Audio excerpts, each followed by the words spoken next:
हाय दोस्तों, कैसे हो आप लोग। आप लोगों का फिर से स्वागत है हमारे चैनल स्टडी फॉरम में। मैं आपका भाई आर्यन और हमारा और आपका प्यारा और खूबसूरत सा चैनल स्टडी फॉरम।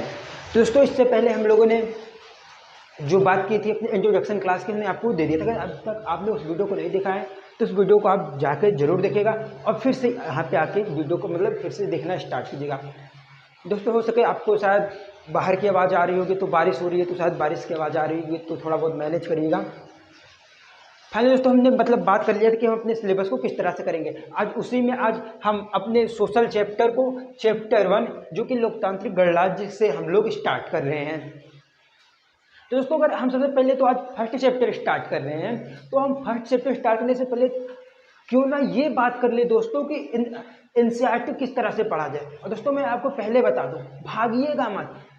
आप ये ना समझिए कि पीडीएफ नहीं, ये नहीं है, आप भागिएगा मत। अगर आप वीडियो को पूरा देखते हैं तो ये मेरा वादा है कि आपको कहीं से भी एक प्रॉब्लम नहीं आने वाली है पूरे चैप्टर में। और हाँ, हम ये जरूर बात करेंगे एनसीईआरटी को, सोशल को पढ़े कैसे, आखिर एनसीईआरटी को पढ़ना कैसे। दोस्तों, अभी होता है क्या है कि हम बुक को ऐसे पढ़े जा रहे हैं बचपन की तरह। हमें पढ़ना नहीं, हमें बुक को फील करना है। तो किस तरह से पढ़ें, हम जाहिर सी बात उसकी बात करेंगे। तो आज फर्स्ट दिन हमारा फर्स्ट चैप्टर है, तो पहली बात हम यही करेंगे एनसीईआरटी को कैसे पढ़ें। दोस्तों, हमने लोकतांत्रिक गणराज्य इकाई 2 डाल रखा है या सेकेंड, तो इसका मतलब ये है कि फर्स्ट आप 9th में पढ़ चुके हैं, जो आप पहले से पढ़ रखा है। अगर दोस्तों लोकतंत्र की बात करते हैं, अगर एक बात हम लोकतंत्र की बात करें, लोकतंत्र क्या है? लोगों का शासन। सिंपल सी बात, आप कोई भी डिफिनेशन मत याद कीजिए, कोई भी परिभाषा मत याद कीजिए। लोकतंत्र अर्थात लोगों का शासन, एक ऐसा शासन जिसमें शासक लोगों के द्वारा चुने जाते हैं, उसे लोकतंत्र कहते हैं। हमारे यहाँ भी लोकतंत्र सीधा सा फंडा है, कोई बहुत ज़्यादा सोशल में आप रटिए मत, आप चीज़ों को फील करिए। हाँ दोस्तों, अगर हम बात करते हैं तो एनसीईआरटी को हम पढ़ेंगे कैसे, तो फर्स्ट आपको, हम सिर्फ फर्स्ट चैप्टर की बात नहीं कर रहे, हम हर एक चैप्टर की बात कर रहे हैं एनसीईआरटी में जो भी चैप्टर है। दोस्तों, अगर सोशल की बात करते हैं तो सोशल और समाज, यहाँ पे एक ऐसी बात आती है जिससे आप पहले से सुन रखे होते हैं। बात ही है ना सामाजिक विज्ञान, अगर हिंदी में आप देखें तो समाज की सारी चीजें वो हमने सुन रखा होता है कहीं ना कहीं, और उसे हमें समझाया जाता है। आप इतना हमारे बातों को समझिएगा, और अगर आप पूरा वीडियो देखेंगे तो आपके बाद आपको एक अलग तरीके का फील होगा कि हाँ, हमने वास्तव में कुछ पढ़ा है। अब दोस्तों, क्या है कि जब भी कोई भी चैप्टर पढ़ना स्टार्ट करते हैं तो सबसे पहले उसका नाम पढ़ लीजिए, वो चैप्टर कौन सा है। और जब उस चैप्टर का नाम पढ़िए ना, तो आगे मत पढ़िए और सोचिए। आप उस चैप्टर को जब पहला अक्षर पढ़ेंगे ना, तो आप जाहिर सी बात है उसे कहीं ना कहीं सुन चुके होंगे, और ये सोचिए आपको उसके बारे में क्या पता है, आप उसके बारे में क्या जानते हैं। और फिर आपको जब पता चल जाए, फिर आप क्या करते हैं, जो बुक के दोस्तों आपको जरूर रीड करनी है। मैं क्या बोल रहा हूँ, मैं आपको सारी चीजें बता दूंगा, लेकिन आपको बुक जरूर पढ़ना है। बिना बुक पढ़े कुछ भी नहीं होने वाला है। और फिर आप बुक को पढ़ना स्टार्ट कीजिए, आप बुक को पढ़ते रहिए। आपको जहां प्रॉब्लम है आप वहां वीडियो देखिए, और मैं ये भी कहूँगा कि आप वीडियो देखने से पहले बुक को जरूर पढ़ें। बिना बुक को देखिए दोस्तों आपको बहुत ज़्यादा नहीं समझ में आने वाला, तो आप बुक को जरूर पढ़ें। दोस्तों, जैसे कि हमारी एनसीईआरटी की सबसे बेहद और खूबसूरत चीज़ क्या है कि उसने जहाँ जहाँ बीच में कार्टून के मॉडल में आपको कुछ समझाने की कोशिश किया है। वो सिर्फ दोस्तों क्या होता है कि लोग देखते हैं वो कार्टून है, वो कार्टून नहीं दोस्तों, वो एक ऐसा चीज़ है जो आपको इस दिमाग को जिंदा करने वाली चीज़ है, आपको सोचने पे मजबूर करता है। वो कुछ ऐसी बातें देता है जिसपे आप अपने विचार रखो, आप सही विचार रख पा रहे हो या गलत, आपका ओपिनियन क्या है, वो आपको सोचने पे मजबूर करता है। आप पढ़ें और जो वहां से प्रश्न हो या जो कार्टून के बॉक्स में उनका आंसर देने का प्रयास करें आप अपने खुद से, तो आपको पता चलेगा आपने पढ़ा क्या। और आप ऐसा करेंगे तो जाहिर सी बात है आपको 100% आप सोशल में कवर करेंगे। तो आपको कार्टून समझ के उसे या अलग उसे मजाक समझ के छोड़ना नहीं है, वो मजाक नहीं। अगर एनसीईआरटी ने दिया है तो उसको आप, एनसीईआरटी एक ऐसी बुक ना दोस्तों जो आपको माइंड को जिंदा करती है, जो सोया हुआ है। और उसके बाद आप चीज़ों को पढ़ते चलिए और उन्हें एक दूसरे से रिलेट करिए। जो फर्स्ट पढ़े और जो सेकंड पढ़े उन्हें रिलेट करना सीखिए।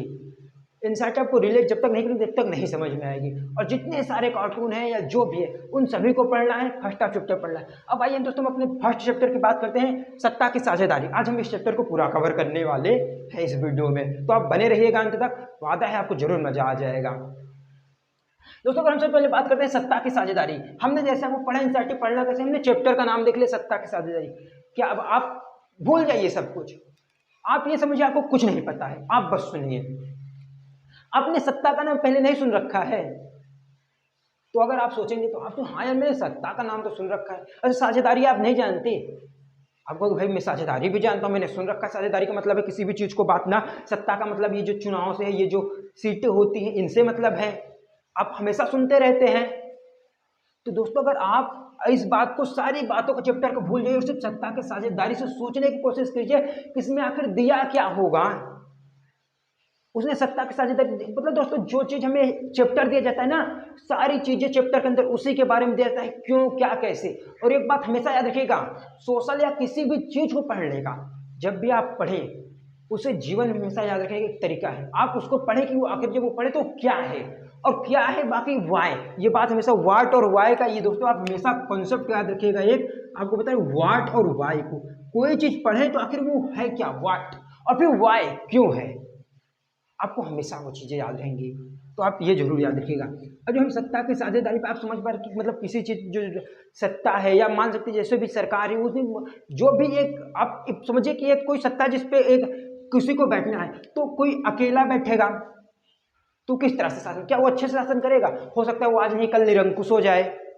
तो जब दो लोग होंगे, साझेदारी होगी, तो दोनों एक दूसरे के बीच में बंधे हुए होंगे, कोई अपने मनमानी नहीं कर पाता है। तो अब हमें सत्ता के साझेदारी में पढ़ें कि आखिर सत्ता अंदर बुक में हम क्या, अगर हम समझेंगे कुछ नहीं पता है तो हम क्या पढ़ सकते हैं, इसमें हमें क्या मिलेगा, सत्ता की साझेदारी क्या है, सत्ता की साझेदारी क्यों की जाती है, इसके क्या फायदे हैं, क्या लाभ है, क्या हानि, इसके अलावा हमें क्या और कुछ मिलेगा, नहीं मिलेगा। तो चलिए अब हम आगे बढ़ते हैं। दोस्तों हम अपने सत्ता की साझेदारी में अभी हम बात करते हैं बुक में क्या दिया है, चैप्टर में क्या दिया है। तो दोस्तों अगर आप यहाँ से अगर देखते हैं ना, इन चीज़ों को, ये मतलब एनसीईआरटी क्या चाहते हैं, एनसीईआरटी जो चीज़ बता रही है वो चाहती है आप इसे इंडिया से रिलेट कीजिए, आप इसे अपने देश से उसका संबंध बने, अपने देश के बारे में सोचिए। वो सीधा सीधा आपको कोई चीज़ बताना ही नहीं चाहता, आपको वो सोचने पर मजबूर करना चाहता है। एनसीईआरटी एक ऐसी चीज़ है। तो जब आप यहाँ पे फर्स्ट आएंगे तो आपको दिए, मतलब स्टार्ट करेंगे तो आपको बेल्जियम के बारे में दिया गया है, श्रीलंका के बारे में दिया गया है, वहाँ पे उन्होंने किस तरह से अपना सत्ता को हैंडल किया उसके बारे में कुछ दिया है। फिर आप आगे चलेंगे तो इसमें दिया है कि सत्ता की साझेदारी क्यों जरूरी है, और अगला चलते हैं कि सत्ता की साझेदारी के रूप। यही आपको 4 से 5 दिन पढ़ना है और कुछ भी नहीं पढ़ना है, लेकिन इन्हीं चीज़ों को समझना है। और हाँ, ये जो भी कार्टून वाली चीज़ दिए हैं आप बुक को खोलिएगा, आप टॉपिक पढ़िएगा और फिर हमारे साथ वीडियो देखिएगा। और जितने भी कार्टून वाले प्रश्न आप उसे मत छोड़िएगा दोस्तों, हम बहुत लोग छोड़ देते हैं, आप उसे कभी मत छोड़िएगा, उसके बारे में सोचने की कोशिश जरूर करिएगा। तो फर्स्ट आप दोस्तों जब हम सत्ता की साझेदारी के बाद में आगे चलते हैं तो हमें मतलब यहाँ पे बेल्जियम और श्रीलंका के बारे में कुछ पढ़ाया गया है। तो बेल्जियम और श्रीलंका के बारे में चलिए हम पढ़ना स्टार्ट करते हैं। जैसा कि दोस्तों इसमें बताया गया है कि बेल्जियम जो है ये मतलब हमारे हरियाणा के बराबर एक राज्य है, सॉरी दोस्तों एक कंट्री है हरियाणा के बराबर। किसके बराबर? ये हरियाणा के इक्वल है। और कहता है कि हरियाणा के 1/2 हाफ इसकी जो पॉपुलेशन है वो हाफ है। दोस्तों आप बुक को पढ़िएगा और आपको हर एक चीज समझ में आएगा, भले भी हमारे पास हम आपके लिए पीडीएफ नहीं लाए तो क्या हुआ। तो ये बोलता है कि हरियाणा इतने मतलब वहाँ पे हरियाणा के बराबर ही, हरियाणा के हाफ मतलब बराबर ये राज्य जो एरिया है वो हरियाणा के बराबर है, जो पॉपुलेशन है 1/2 है। ओके दोस्तों, अब ये बोलता है कि यहाँ पे जो जाति बुनावट आपको बुक में देखने को मिलेगा, जाति बुनावट। आखिर जाति बुनावट क्या है? जिस तरह से दोस्तों हमारे यहाँ इंडिया में बहुत सारी जाति होती है, तो बस आप बुनावट को भूल जाइए, बस जात, जो हमने कास्ट की बात करते हैं, बस उसी तरह एक संस्कृत पे आधारित, जिनकी संस्कृति अलग अलग होती है, वही एक जाति, जो जिस तरह से आप जात समझते हो और कुछ भी नहीं है। अब आप जाति बुनावट के आगे चलते हैं तो यही जाति बुनावट मतलब ये एक दूसरे से यहाँ पे अलग अलग बोला कि जाति बुनावट इनके जटिल है, तो इनके जो जाति बुनावट है क्या है, ये अलग अलग है। तो अब ये कहता है कि जो यहाँ पे बेल्जियम है दोस्तों, बेल्जियम में 59%, कितने परसेंट दोस्तों? 59%।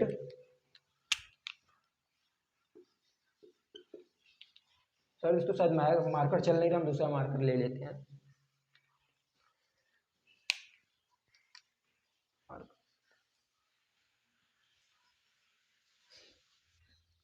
तो दोस्तों हरियाणा, ये जो बेल्जियम है ये केवल हरियाणा के बराबर है, इसकी जो पॉपुलेशन है वो हरियाणा के ही आधी है। दोस्तों यहाँ से आपको एग्जाम में नहीं आएगा, मतलब एग्जाम से यहाँ से आने के बहुत कम चांसेस होते हैं, बस ये आपको समझाने के लिए ही है, आपके अंडरस्टैंडिंग के लिए है।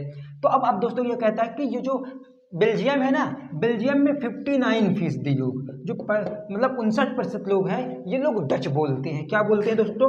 डच बोलते हैं। और ये लोग डच बोलते हैं और ये जिस इलाके में रहते हैं वो है फ्लेमिश।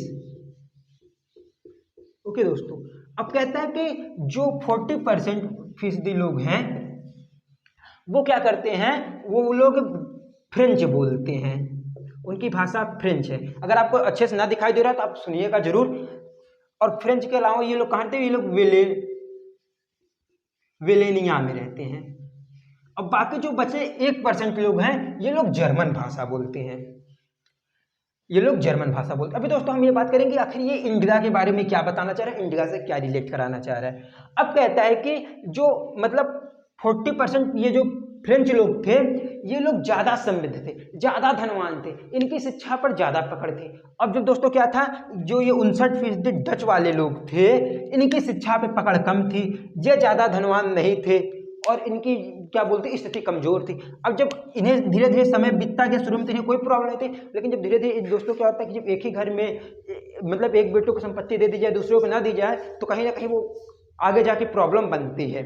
तो यही हुआ कि धीरे धीरे लोगों को इससे प्रॉब्लम होने लगी और फिर हमें ये सारे क्या बोलते हैं यहाँ पे दंगा, मतलब बहुत ज़्यादा बड़े स्तर पर नहीं तो कहीं ना कहीं हमसे बोल सकते हैं यहाँ पे छोटे मोटे झगड़े या दंगा चालू हो गए, स्टार्ट हो गए हमारे कहाँ पे, बेल्जियम में। तो अब बेल्जियम की जो राजधानी ब्रुसेल्स थी, ब्रुसेल्स में कहते हैं दोस्तों कि 80% लोग जो ब्रुसेल्स थे, इस यहाँ पे 80% लोग फ्रेंच बोलते थे, मतलब यहाँ पे फ्रेंच भाषी लोग थे। और जो 20% थे ये डच वाले थे।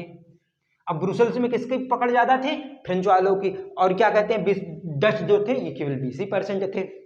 अभी आगे क्या होता है दोस्तों कि अब इन लोगों में सन 1950 से 1960 के बीच में अपना वही शुरू हो जाता है, इनके बीच में झड़प। और जब इनके बीच में झड़प दोस्तों स्टार्ट हो जाता है, अब ये लोग इसके लिए कुछ ना कुछ तो उपाय निकालेंगे, कुछ सोचेंगे। वो क्या उपाय निकाले हम इसे बाद में देखेंगे। हम पहले एक बात श्रीलंका की बात कर लेते हैं, जिससे आपको ये एनसीईआरटी जहां ले जाना चाह रही है वहां ले जाएंगे और वहां पहुंचाएंगे। तो अब अभी श्रीलंका क्या कहता है, श्रीलंका में दोस्तों ये हमारा पता है, हमारा जो ये पड़ोसी देश है श्रीलंका, हमारे तमिलनाडु के बगल में है ये। तो ये जो श्रीलंका कहता है, श्रीलंका की जो आबादी है ये 2 करोड़ है, मतलब लगभग हरियाणा के बराबर। और आपको पता है श्रीलंका का एरिया कितना छोटा है, आपको पता ही है। अब कहते हैं कि श्रीलंका में भी वही जाति बुनावट है, वैसे ही लोग हैं। अब कहते हैं यहाँ पे दोस्तों 74% लोग, ये जो है ये क्या है ये दोस्तों कि सिन्हली वाले, मतलब सिन्हली लोग हैं।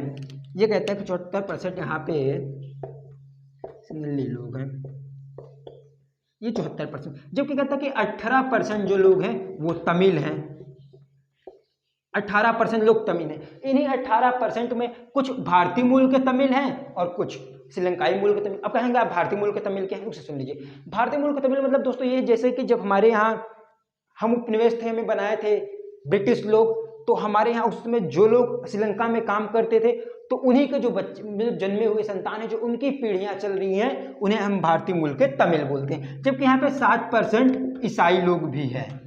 और इन्हीं जो तमिल लोग हैं इसी में कुछ हिंदू हैं और कुछ मुसलमान तमिल हैं।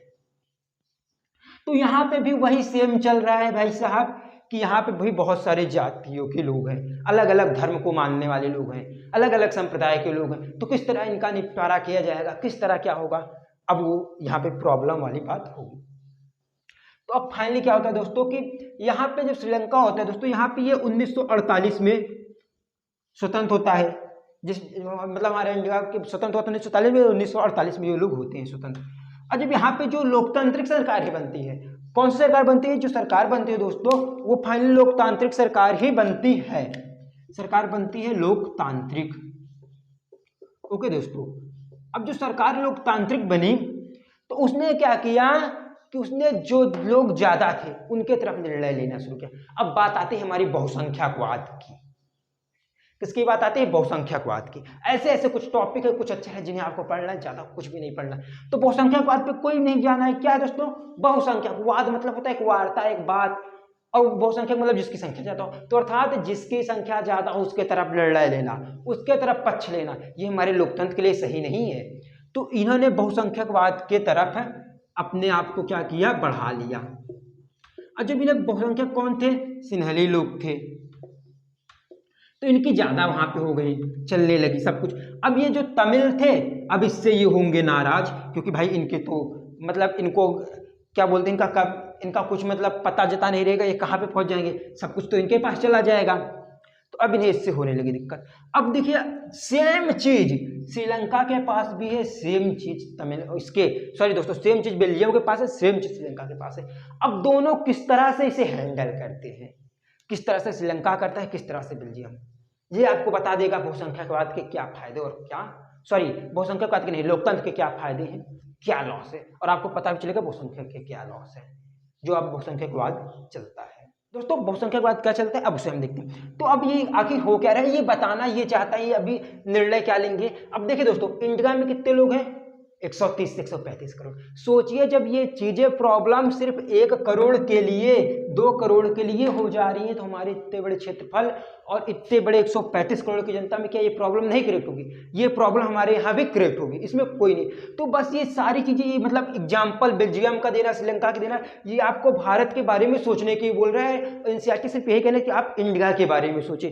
तो फाइनली अब क्या होता है दोस्तों, जब ये लोग श्रीलंका में बहुसंख्यकवाद का ही मतलब नियम चला जाता है ये लोग, तो अब यहाँ पर जो इनकी सरकारी होती है वो क्या कहती है, वो बहुसंख्यकवाद जो सिन्हली लोग हैं इनके पक्ष में निर्णय लेना स्टार्ट कर देती है। अब वो निर्णय क्या होता है सुनिएगा, और आप बुक में पढ़ सकते हैं और यहाँ पे हमसे सुनिएगा। तो क्या होता है कि ये लोग सन 1956 में एक कानून लाते हैं जिससे सिन्हली के भाषा को क्या करते हैं, राजभाषा बना देते हैं। तमिल को कुछ भी नहीं, क्या बना देते हैं, राजभाषा। इसे हम एक मिनट टीरेज कर देते हैं दोस्तों, क्योंकि जगह कम पड़ रहा है। आपने इसे स्क्रीनशॉट लेके या फिर पोज करके नोट कर लीजिएगा, वैसे भी बुक आपके पास है। तो इन्हें क्या करते हैं, ये लोग जो यहाँ की सरकार होती है, ये सिन्हली जो भाषा होती है इन्हें क्या करते हैं, ये लोग राजभाषा बना देते हैं। और फिर श्रीलंका ये 1956 में, अब आगे क्या होता है कि बाद में ये इनके सरकारें क्या अनाउंस करती हैं कि जो इनका जो सिन्हली लोग थे ये बौद्ध धर्म मानते थे। कौन सा धर्म दोस्तों, बौद्ध धर्म। और जो श्रीलंका की सरकार होगी बौद्ध धर्म को आरक्षण देगी, बौद्ध धर्म को बढ़ावा देगी। जितने भी सरकारी नौकरी होंगे उसमें जो आरक्षण होगा, जो बढ़ावा होगा, वो केवल सिन्हली के लोगों के लिए होगा। स्कूलों कॉलेजों में हर जगह क्या था, सब जगह सिन्हलियों के लिए बढ़ावा हो गया। अब तमिल को कोई नहीं पूछ रहा है, तमिल वाले अब क्या बोलते हैं, एक निचले स्तर पर जाने लगे। और जब वो जाने लगे, जाहिर सी बात है दोस्तों, अगर 10 हैं, अगर 10 लोग हैं, 1 लोग है, तो शायद वो इसे ना प्रॉब्लम हो या फिर उसे कुछ भी मतलब उसे दबा दें। लेकिन जब आप 10 लाख हैं और वो 1 लाख है, तो आप इतनी आसानी से नहीं कर सकते। इस तरह से सोचिए। तो 18% और जो भी था क्या बोलते हैं सिन्हलियों का 74%, तो ऐसे है। तो अब आगे क्या होता है दोस्तों कि ये जो तमिल लोग होते हैं ये संघर्ष करने लगते हैं कि हमें भी किसी तरह से सत्ता मिले, हमें भी नौकरियों में आरक्षण मिले और हमारी भी भाषा को राजभाषा बनाई जाए। अब जब क्या करते धीरे धीरे तमिल लोग, अब इनका संघर्ष चालू हो गया और ये लोगों ने इन्होंने क्या किया, इन्होंने अपनी बहुत सारी राजनीतिक पार्टियां बनाई अपने तमिल को राजभाषा बनाने के लिए कि हम तमिल को क्या करेंगे, हम तमिल को राजभाषा बनाने के लिए संघर्ष करेंगे। इन्होंने क्या किया, इन्होंने पार्टियां बनाई तमिल को राजभाषा बनाने के लिए। इन्होंने अपने स्वायत्त क्षेत्र में, अर्थात जहां पे इनकी संख्या बाहुल थी, जहां पे इनकी संख्या बाहुल थी, जहां पे ये लोग थे, उन्होंने कहा कि उसके सत्ता हमारे हाथ में आ जाए। लेकिन वहां भी ऐसा नहीं हो सकता। आप बुक में पढ़ेगा तो इसका मतलब सिर्फ यही है कि जहां पे इनका संख्या अधिक थी, जहां पे इनका बाहुल था, वहां की सत्ता आ जाए। लेकिन सिन्हलियों ने भी ऐसा नहीं होने दिया, वहां पे भी इनका नहीं सुना गया, इन्हें नौकरियों में कोई आरक्षण नहीं दिया गया। तो इससे और इन्होंने तमिल को बनाने के लिए अपना बहुत सारा राजभाषा बनाने के लिए बहुत सारा प्रयास किया। तब इनको बीच में लगातार संघर्ष जारी हो गया, संघर्ष चल रहा है। अब आगे क्या होता है दोस्तों कि बहुत जगह तमिल इलम बनाने की तैयारी की जाने लगी। यहाँ जो इलम है, इलम का मतलब दोस्तों सरकार से है, तमिल सरकार बनाने के लिए संघर्ष जारी हो गया। तो जब संघर्ष जारी हो गया तो फाइनली क्या हुआ, श्रीलंका में गृह युद्ध छिड़ गया। अब गृह युद्ध का मतलब क्या है दोस्तों कि जब एक ही देश के अंदर कोई 2 पार्टियां या एक सत्ता पार्टी एक विरोधी पार्टी, इन दोनों एक का जो संघर्ष है एक ऐसा रूप ले कि वो युद्ध सा लगे, उनमें बहुत सारे लोग मारे जाएं, तो उससे क्या हम बोलते हैं, उससे हम गृह युद्ध बोलते हैं। तो आप गृह युद्ध के बारे में आप क्या डेफिनेशन याद करेंगे, नहीं दोस्तों, समझिए आप, सीधी सी बात है, चीजों को समझना सीखिए, फील करना सीखिए, आपको रटने से कोई मतलब नहीं होने वाला है। तो ये गृह युद्ध हो गया। अब आपको पता है जब दोस्तों आपको गृह युद्ध होगा तो इसके आपको जो सारे नुकसान होंगे तो आपको पता है क्या होगा। इनके यहाँ बहुत सारे लोग मारे गए, इनके यहाँ क्या होगा, बहुत सारे लोग मारे गए, न जाने कितने लोग शरणार्थी होकर दूसरे यहाँ गए, कितने का रोजगार छूट गया, कितने बेरोजगार हो गए। अब सोचिए दोस्तों क्या होता है कि उन्होंने इस तरह से नियम हटाया कि जो बहुसंख्यक है हम उन्हीं क्या करते हैं, उन्हीं को बढ़ावा देंगे, उन्हीं को करेंगे, जिससे फाइनली उन्हें क्या हुआ, बहुत सारा लॉस झेलना पड़ा। तो फाइनली 2009 में इनका जाके युद्ध समाप्त होता है। ये इतने सालों तक लड़ते रह गए, क्या मतलब निकला, इनका देश कितने नीचे गया होगा, सोचिएगा। अब ये बात यही इंडिया से ये रिलेट कराना चाहता है, ये बताना चाहता है हमें लेखक है एनसीईआरटी बुक कि भाई इनके यहाँ तो इतने कम लोग थे, हमारे यहाँ इतने ज़्यादा लोग हैं, तो हम कैसे करेंगे। आप सोचिए किस तरह से हमारे यहाँ चल रहा है। हमारे यहाँ भी बहुत सारे जाति, बहुत सारे संप्रदाय, बहुत सारे मजहब के लोग हैं, फिर भी हम सभी एक जैसे एक मिल के रहते हैं। तो ये सारी कहीं ना कहीं लोकतंत्र का ही देन है। अब इन्होंने क्या किया, अब इनके विपरीत, श्रीलंका के विपरीत बेल्जियम वाले क्या निर्णय करते हैं। अब आपको ये पता चल गया कि जब आप बहुसंख्यकवाद किसी एक जिसकी संख्या ज्यादा होगी उसके तरफ अगर आप जाएंगे तो आपको हमेशा क्या होगा, लॉस होगा। अब ये लोग क्या करते हैं, जब बेल्जियम वाले ये बातें बैठते हैं तो ये बातें समझ में आती है कि यार सभी से मिलजुल के रहना चाहिए, सभी को बराबर हक देना चाहिए। आप किसी का हक काट नहीं सकते या कुछ गलत नहीं कर सकते हो। तो इन्होंने सभी मिलके नियम बनाना स्टार्ट किए, किसी तरह से सबको हम सत्ता में बराबर हिस्सा दें। तो इन्होंने अब क्या किया, उसके लिए हम दोस्तों श्रीलंका के बारे में आपने देख लिया, हम इन्हें इरेज कर देते हैं और फिर हम क्या बोलते हैं, बेल्जियम के देखते हैं। तो दोस्तों अब क्या होता है कि ये जो बेल्जियम वाले लोग थे, ये लोग आपस में मिले, इन्होंने अपने संविधान में 4 संशोधन कर डाले। कितने संशोधन, 4 संशोधन किए। अब वो क्या संशोधन थे, चलिए आइए हम देखते हैं एक एक क्रमशः वाइज। दोस्तों ये सारे संशोधन आपको एग्जाम में नहीं पूछे जाएंगे। फिर देखिए एनसीईआरटी है, एनसीईआरटी का कुछ नहीं कह सकता कहाँ से प्रश्न पूछ ले, लेकिन हाँ 100 में तो 90% निश्चित है। ये नहीं होता, अधिकतर चीजें इंडिया के बारे में ही रहती है। ये सारी चीजें आपको सिर्फ अंडरस्टैंडिंग के लिए ही चल रही है। आप कभी क्वेश्चन बैंक उठा देख लीजिए, सॉल्व देख लीजिए, तो ये सारे प्रश्न नहीं आपको दिखेंगे, जाहिर सी बात है। ये हमारा भी एक्सपीरियंस है, हमने बहुत सारे पेपरों को देखा है। तो क्या होता है कि अब इन्होंने संशोधन किया। अब इन्होंने संशोधन क्या किया, इन्होंने संशोधन ये किया कि अब जो सरकार बनेगी, जो केंद्र की सरकार होगी, इस केंद्र के सरकार में जो क्या बोलते हैं, जो डच लोग हैं और जो फ्रेंच लोग हैं, इनकी संख्या समान होगी।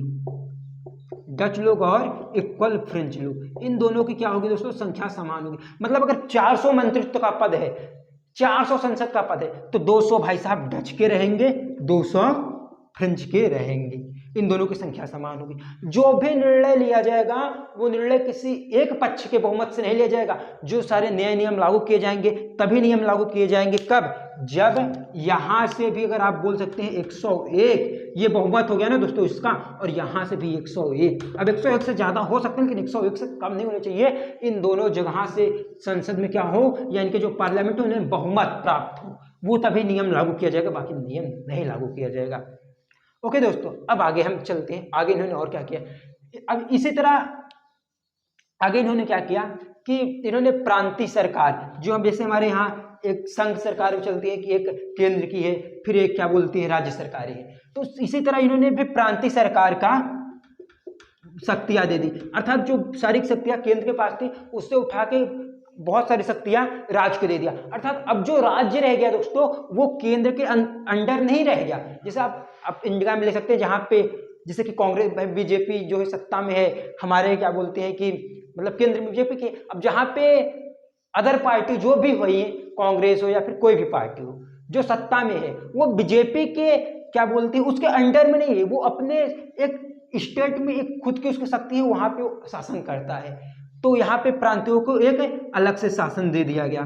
तीसरा बात क्या किया गया दोस्तों, जो ब्रुसेल्स था, ब्रुसेल्स में एक अलग सरकार का निर्माण कर दिया गया।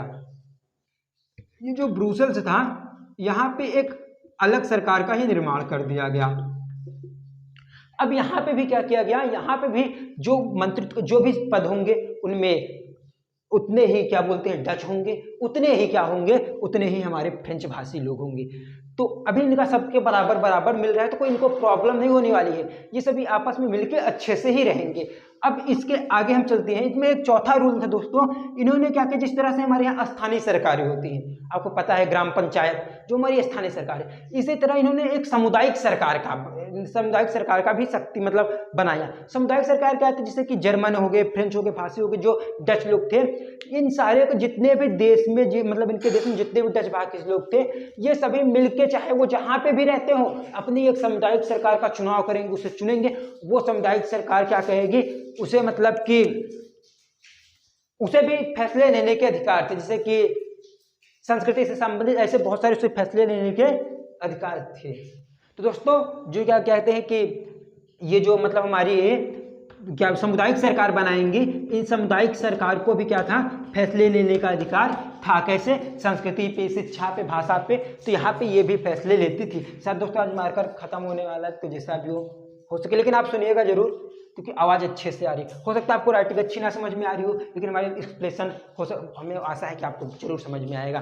तो इन्होंने क्या किया दोस्तों कि इन्होंने एक सत्ता का साझेदारी कर लिया। तो आप ये बात देख रहे हैं कि जब इन्होंने सत्ता का साझेदारी नहीं किया, श्रीलंका वालों ने बहुसंख्यकवाद पे चले, तो इनके यहाँ कितना सारा नुकसान हुआ। और इन्होंने सत्ता का साझेदारी किया और इनका कितना आसानी से सत्ता शासन चल रहा है, कोई प्रॉब्लम नहीं हो रहा है। तो यही दोस्तों ये सत्ता की साझेदारी के लाभ है कि आप सत्ता की साझेदारी को से करके कितने आसानी से चला सकते हो, और ये आपको श्रीलंका से सत्ता साझेदारी कहानी में। तो आप लोग ये दोनों चीज़ें पढ़ लिया कि बेल्जियम और श्रीलंका के बारे में, इन्हें मतलब किस तरह से सत्ता की साझेदारी को समझाया गया है, वो आपके लिए फायदा है। वो ये नहीं बताना चाहता है कि आप बेल्जियम को पढ़ो या श्रीलंका को पढ़ो, वो आपको रिलेट कराना चाहता है, वो आपको सत्ता की साझेदारी के चीज बारे में बताना चाहता है, एनसीईआरटी में क्या होता है, आखिर ये साझेदारी क्यों हमें करना चाहिए, इससे हमें क्या प्रॉफिट होगा।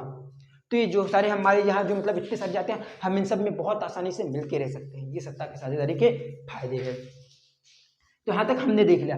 अब आगे हम जब बढ़ते हैं, चलिए इसे हम इरेज कर लेते हैं, फिर आगे बढ़ते हैं।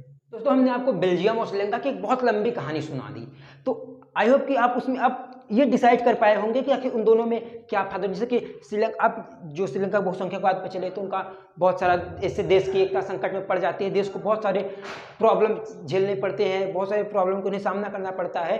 और जबकि उसके बाद जो बेल्जियम था वो कितने अच्छे से अपने शासन को चला लिया, वो सब कुछ कर लिया, उसमें कोई प्रॉब्लम देखने को नहीं मिली। अब इसके बाद आगे हम चलते हैं दोस्तों, कहते हैं कि सत्ता की साझेदारी आखिर जरूरी क्यों। अभी सत्ता की साझेदारी हो गई, तो सत्ता की साझेदारी क्यों जरूरी है हम उसकी बात कर लेते हैं। दोस्तों हम लास्ट में जैसे कि हमने बोला कि ये जो कार्टून हमें बहुत कुछ सिखाना चाहते हैं, आप कोशिश करिएगा कि इन सारे कार्टूनों का जवाब जरूर दीजिएगा, खुद सोचिएगा, तो आप इससे बहुत फायदे में रहने वाले हैं। ये आपको कहीं ना कहीं दिमाग को बहुत ज़्यादा सोचने पर मजबूर करता है, जिससे आपको ये जो कैपेसिटी जो आपको होती है, ये सोचने की क्षमता, जो थिंकिंग होती है, ये बहुत ज़्यादा आपकी बढ़ेगी। तो अब कहते हैं कि सत्ता की साझेदारी क्यों जरूरी। जब आप दोस्तों आप इसे पढ़ेंगे तो आपको एक बुक में इसके जो है एक ब्लैक कलर की कार बनी हुई है जिसमें लिखा है कि जर्मनी की इंजीनियरिंग। उसमें दो साइड को हैंडल को दिखाया गया, आप बुक को देखिएगा, आप साइड में फोटो हम लगा देंगे तो आप उसे देख लीजिएगा, आपके पास बुक है आप उसे भी देख लीजिए। तो वो आपसे आखिर सब कुछ दिया है, वहां पे पूछता है फिर इसका मतलब क्या है, ये आर्ट बताना क्या चाहता है। जो चीजें बनाई जाती है, ये दोस्तों कहते हैं कि बातों से ज्यादा आर्ट बहुत कुछ कहता है, तो आखिर वो कहना क्या चाहता है, हम उसकी बात जरूर करेंगे। पहले हम देख लेते हैं सत्ता की साझेदारी क्यों जरूरी है। तो दोस्तों इसके दो कारण आपके बुक में पढ़ाया गया और हम आपको दो ही कारण बता रहे हैं। फर्स्ट ऑफ कहता है कि जो सत्ता, तो फर्स्ट ऑफ दोस्तों क्या है कि जो सत्ता की साझेदारी क्यों जरूरी है, अगर इसकी बात करें तो ये कहता है कि इससे जो हमारे सामाजिक संघर्ष बोल सकते हैं, सामाजिक में जो झगड़े होने वाले होते हैं, जो हम लोग के बीच में संघर्ष हो सकता है, इनका बहुत सारा निपटारा हो जाता है, बहुत आसान होता है। जो हमारे सामाजिक संघर्ष होते हैं या जो टकराव होते हैं ना, ये खत्म हो जाते हैं। भाई क्यों खत्म हो जाते हैं, आपने बेल्जियम को पढ़ा ना, कैसे वहां पे सामाजिक टकराव खत्म हो गए, श्रीलंका में तो नहीं खत्म हुए। तो इसीलिए सत्ता की साझेदारी इसीलिए जरूरी है कि इससे अगर आपसे प्रश्न आ जाता है सत्ता की साझेदारी क्यों जरूरी है, तो आपको क्या इसे रटना है, नहीं रटना थोड़ी नहीं दोस्तों, इसमें रटने वाली कोई चीज है नहीं सोशल में। अब आप सीधा कहेंगे कि इससे सामाजिक संघर्ष का क्या बोलते हैं, जो टकराव होता है, जो सामाजिक संघर्ष का असर होता है, ये खत्म हो जाता है, सामाजिक संघर्ष होगा नहीं। हाँ, इससे हमारे देश का सत्ता आसानी से चलता है, मतलब देश का शासन बहुत अच्छे से चलेगा, इससे हमारे देश का विकास होगा। अगर हम श्रीलंका की तरह गृह युद्ध में पड़ जाएंगे तो क्या हमारा देश का विकास होगा, हमारी एकता दृढ़ रह पाएगी, कभी ऐसा संभव नहीं हो सकता है। अब इसके आगे ये अच्छा दोस्तों, अभी इसमें इसे क्या बोल सकते हैं, इसे आप बोल सकते हैं एक युक्तिपरक कारण। क्या, युक्ति परक कारण। और आपको एक नैतिक कारण देखने का मिलेगा। ये युक्तिपरक कारण और नैतिक कारण ये थोड़ा इंपॉर्टेंट रहेगा इस चैप्टर में, तो आप इसे अच्छे से पढ़िएगा। दोस्तों क्या होता है कि सोशल में आपको समझना होता है, बाकी लिखने का आप बहुत अच्छे से लिख सकते हैं, लिखने वाली कोई प्रॉब्लम नहीं। और आप ये सोचेंगे कि हम चलो भाई क्वेश्चन बैंक से याद कर लेंगे, हम बुक से पढ़ रट लेंगे, तो आप रट के कभी कुछ भी नहीं कर पाएंगे। बता दिया कि सोशल है दोस्तों, सोशल में पूरे कहीं से भी प्रश्न आते हैं, उसका कोई रिलेटिव मतलब नहीं होता। अब साइंस में होता है कुछ प्रश्न जैसे बार बार हो सकते हैं देखने में, लेकिन सोशल में ऐसा कुछ भी नहीं होता है। तो अब जब कहते हैं कि नैतिक कारण क्या दोस्तों, ये कहता है कि जो हाँ, आप लोकतंत्र की बात करते हो, हमारे यहाँ लोकतंत्र है ना, तो यह जो सत्ता की साझेदारी है ना, यही लोकतंत्र की आत्मा है। और कोई चीज बिना आत्मा के कैसे जिंदा रह सकती है, आप ये बताओ। सत्ता की जो साझेदारी करना है ना दोस्तों, ये कहता है कि लोकतंत्र की आत्मा है, और कोई चीज बिना आत्मा के कैसे जीवित रह सकती है, ये क्या संभव है? नहीं संभव। तो नैतिक कारण यही कहता है कि वो सत्ता की साझेदारी क्या है कि मतलब सत्ता की साझेदारी इसके लोकतंत्र की आत्मा है। और जबकि युक्ति परक कारण क्या कहता है दोस्तों, इसके ऊपर क्या संभावना है, मतलब आप डिफिनीशन में क्या पढ़ सकते हैं कि इस तरह से फैसला है कि इस तरह से नियम जो इस बात पे सोच समझ के लिए जाए कि मतलब जिससे हमें सावधानी पूर्वक सोच समझ के फैसला लिया जाए, जिससे हमें क्या हो, जिससे हमें लाभ हो, हमारा एडवांटेज हो, ऐसा फैसला कि अगर हमने युक्ति परक कारण से नहीं बोलेंगे, हमने ये भाई सोचा यार कि हमारे यहाँ इतने जो झगड़े हो रहे, सामाजिक झगड़े हो रहे, हमारा देश में लॉस में जा रहा है, यहाँ पे दंगे हो रहे, वहाँ पे हो रहे, सरकारी चीजों का नुकसान होगा, तो इससे हमें क्या होगा, हमें बहुत ज्यादा, जब सरकारी चीजों का नुकसान होगा तो हमारा देश बहुत ज्यादा घाटे में जाएगा। तो भाई ने हमने इसीलिए सोचा और हमने इस फैसले को ले लिया। तो इससे क्या बोलते हैं, युक्ति परक कारण, जो बहुत सोच समझ के सावधानी पूर्वक लिया जाए, जिससे हमें कुछ ना कुछ लाभ हो, वही है युक्ति परक कारण। और नैतिक कारण कहते हैं, नैतिक होता है नहीं जो दोस्तों, जो मतलब पहले से होता है, जो मतलब माना ही जाता है, आप वैसे समझ सकते हैं नैतिक कारण में। तो नैतिक कारण कहता है कि सत्ता की साझेदारी क्या है, लोकतंत्र की आत्मा है, और बिना आत्मा क्या कोई चीज जीवित है। तो ये है सत्ता की साझेदारी क्यों जरूरी है। अब हम बात दोस्तों उस कार वाले की करते हैं जिसकी बात हमने पहले की, वो जो है 2 हैंडल लगी। अच्छा आप ये मत सोचिएगा कि एक कार है तो 2 हैंडल से कैसे चलेगी, संभव है, नहीं चल सकती। अगर आप इस तरह से सोचेंगे तो आप ये सोच लेंगे ना कि एक गवर्नमेंट है, एक सत्ता है भाई, उसको 2 लोग नहीं चला सकते।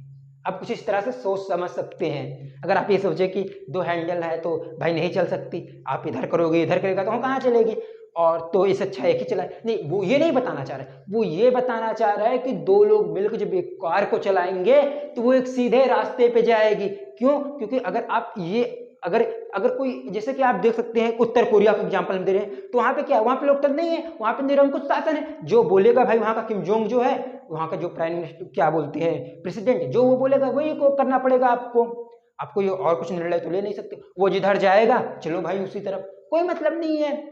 तो आपको उधर ना जाए, इसलिए यहाँ पे ये आपको बताना चाह रहा है कि एक जो कार है इसमें 2 हैंडल लगी, और यह भी इनमें क्या होता है, इनमें साझेदारी है, और ये दोनों लोग मिलकर चलेंगे ना, तो ना ये इधर भागेगा ना ये इधर भागेगा, अर्थात कोई भी निरंकुश नहीं होगा, कोई भी लोगों के प्रति गलत फैसला नहीं लेगा। दोनों अगर मिलकर सीधे सीधे सही सही चलाओगे तो ये जो कार होगी ये आगे चलती चली जाएगी। इसका यही कहने का मतलब सत्ता की साझेदारी जो होगी ये किसी को भी निरंकुश नहीं होने देगी, ये देश के लिए फायदे होगी और आगे की तरफ ही जाएगी। ये मत सोचिएगा कि यही एक कार है तो कैसे चलेगी, उस हिसाब से चलेंगे तो आप फिर गलत सोच लेंगे। तो ये सारी चीजें होती है, आप इसे पढ़िएगा और सोचने का प्रयास कीजिएगा। ये सारी चीजें आपको सिर्फ और सिर्फ सोचने के लिए ये चीजें हैं, और आपको इसमें बहुत ज्यादा कुछ भी नहीं है, लेकिन हाँ एनसीईआरटी है, ये आपको दिमाग को जरूर जिंदा कर देगी। अब आगे हम देखते हैं दोस्तों, इसको इरेज करके जो भी आगे उसे हम देख लेते हैं।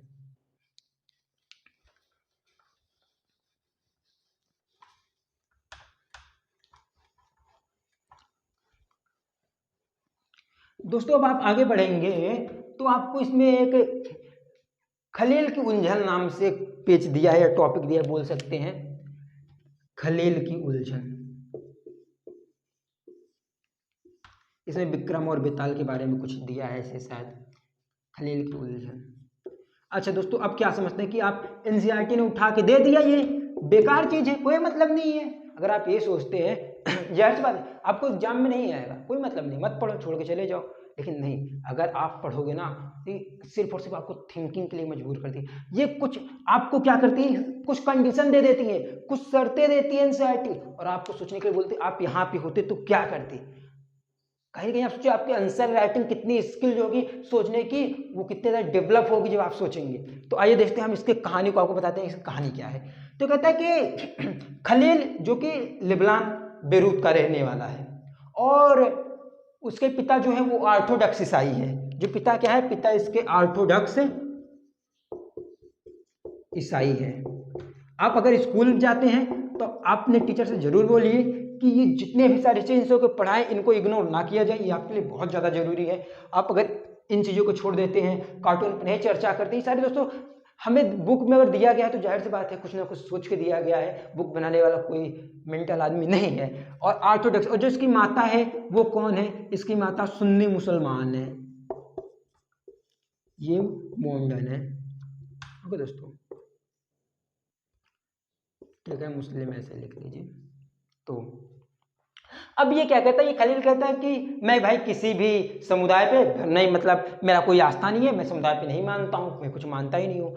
तो अभी ये क्या कहता है, इसी समय वो जो विक्रम बेताल वाली कहानी है तो ये बताना इस समय स्टार्ट करता है। कौन, जो विक्रम शायद बेताल है, वो विक्रम से बताता है कि ऐसी ऐसी बात है, खलील बेरूत का रहने वाला है, उसके पिता ऑर्थोडॉक्स ईसाई है, माता सुन्नी मुसलमान है। और इनमें क्या होता है, इनमें गृह युद्ध लड़ा जाता था बेरूत में, इन लोग आपस में लड़ते थे। इसी में खलील का चाचा भी मारा गया था। और जब खलील के चाचा मारा गया तो ये अंकल, तो इन्हें समझ में आया कि यार ऐसा कुछ होने वाला नहीं है, हम आइए आपस में बैठ के कुछ समझौता कर लेते हैं, कुछ सोच समझ के, जिस तरह से बेल्जियम वालों ने अपना किया था हम भी कुछ कर लेते हैं।